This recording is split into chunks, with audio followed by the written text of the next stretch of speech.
which one? Huh? On which one? My phone. Yeah, it's 12:05, 12:06. Probably just better go with the one your wife told you. Yeah.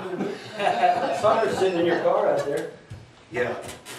Or got somewhere to go after this. All right, let's call the meeting to order. Tuesday, August 29th, 2017, special session.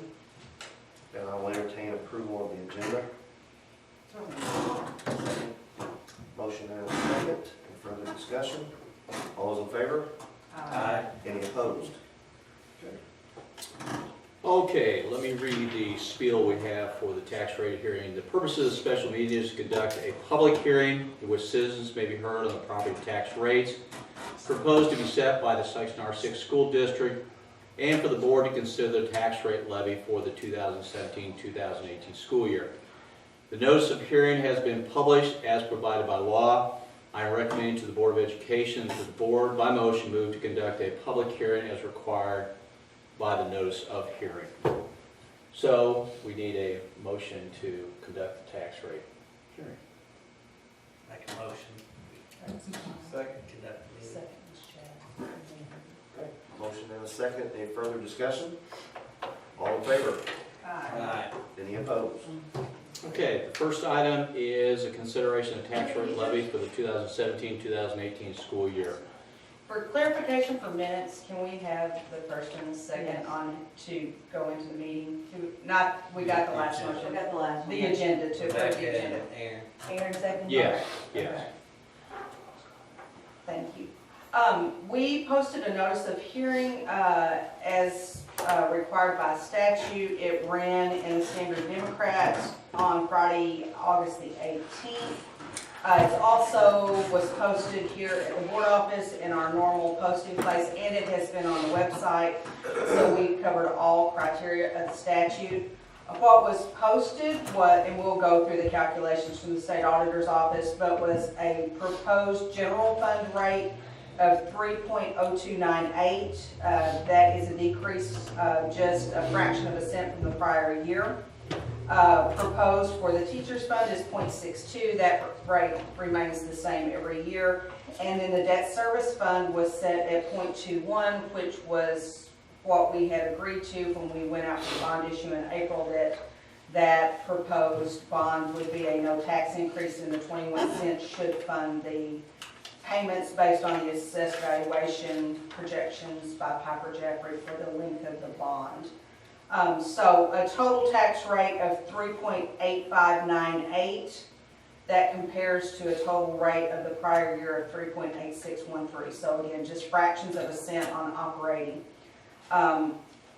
We'll look at the calculations as you all, we have new board members. So there is a multiple page form that is sent out by the state auditor's office that every public school district in the state of Missouri uses the same tax rate formula.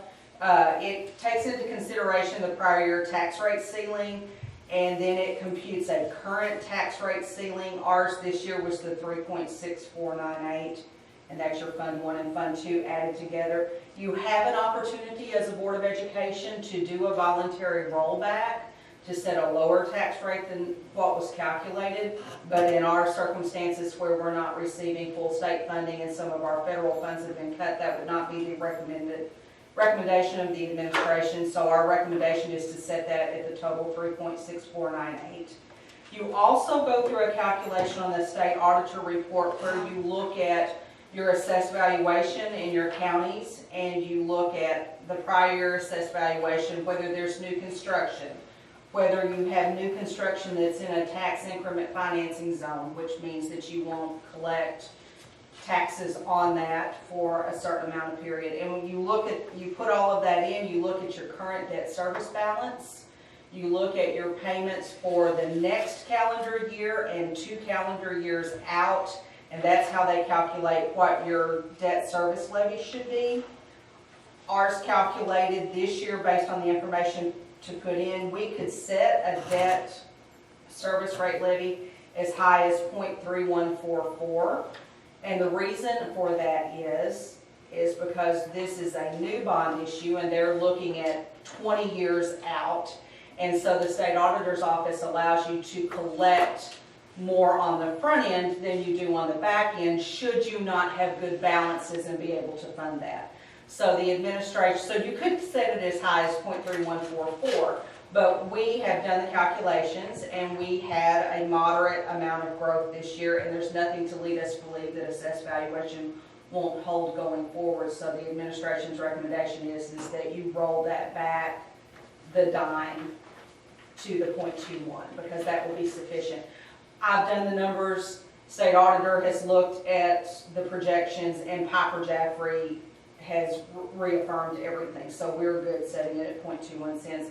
And if that is a concern to the board members, because we're rolling back a dime that we could have collected, keep in mind that we do this process every year. So if you should have a year where your bottom just falls out of your assessed valuation in either county, you always have the ability to set a tax levy that would recoup that, because you are required by statute to pay your debt. So it's not a risk to roll it back at this point.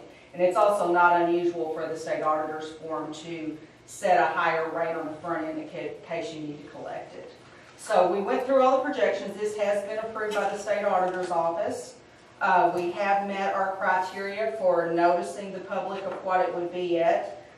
This is not a year that we have to do any special payments on debt service or anything. It's a new bond. So this is a fairly simple year to be involved in a tax hearing. So again, the final recommendation of the administration is to keep the operating levy at the maximum calculated tax ceiling set by the auditor, and to roll back 10 cents off of debt service for a total levy, including debt service, of 3.8598. I will tell you just a couple of things on, and we put some history spreadsheets up on BDOC's last evening, so you would have them for future reference. Really doesn't have any effect on the tax rate here. It just gives you some good history, that both counties went up a little. We had less than the historical growth of 1% that we like to see, but at least we didn't have a 1.8% loss in Scott County this year. So we recouped that and grew a little bit in Scott County. There was some clarification. Apparently New Madrid County received some type of new software program, and they have a new assessor as well. And so if you go in and really want to delve into the numbers, you will see that the tax increment financing for New Madrid County actually is lower this year than it was previously, which gives us an opportunity to collect a little bit more tax money, which is why we saw the fraction decrease in the operating levy. And that was because apparently before, the way the old program was splitting it out, we were getting, as part of our numbers, some tax increment financing that didn't fall in our school district. So the new program helped them correct that. So we had a little bit of growth in assessed valuation. We had some come out of tax increments, so we can go ahead and collect on that. And that allowed us to reduce that operating levy just a little bit. So unless you have questions, that's all the information we have for the board. I don't feel smart enough to ask him questions. Yeah, Some of it I got. this is, I What, so, I mean, and I'm all for lower taxes, but why do you roll it back? I mean, is it just? well, on the debt service side, one, we're confident that we don't need the money. Now, if it were on the operating side of things, I would never sit in this chair and recommend rolling back, a voluntary rollback. Now, again, if you go back and look at the history, and you go way back into the 90s when life was good in school finance, we did a lot of rollbacks. So we couldn't use any of that 10-cent bump for operating? No, that's sir. what you're The saying. statute does not Okay. allow for that.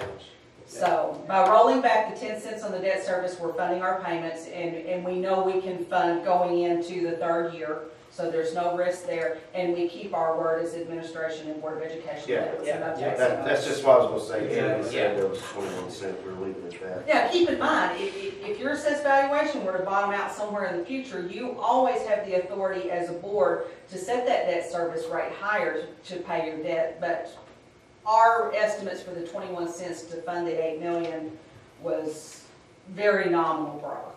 So you can have a year where you have 2% growth, and the next year you can have 4% loss and still come out okay in the length of the bond. Okay.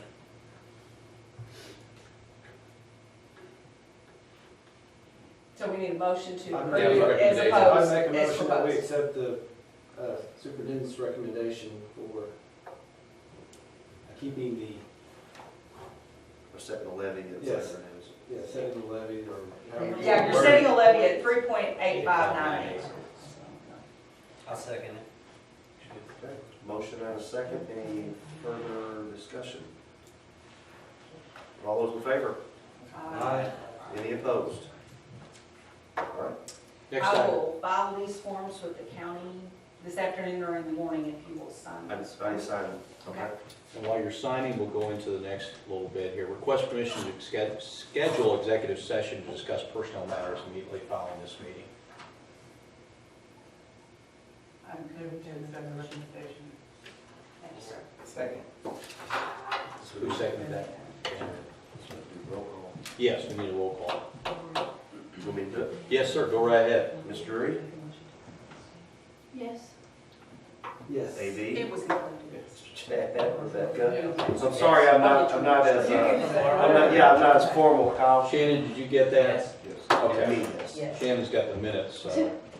And the last little bit, and let me tell you why we need to do the minutes for the April 8th meeting. Oh, yeah. Board policy BBFA is on there. We have to submit every other year to MEC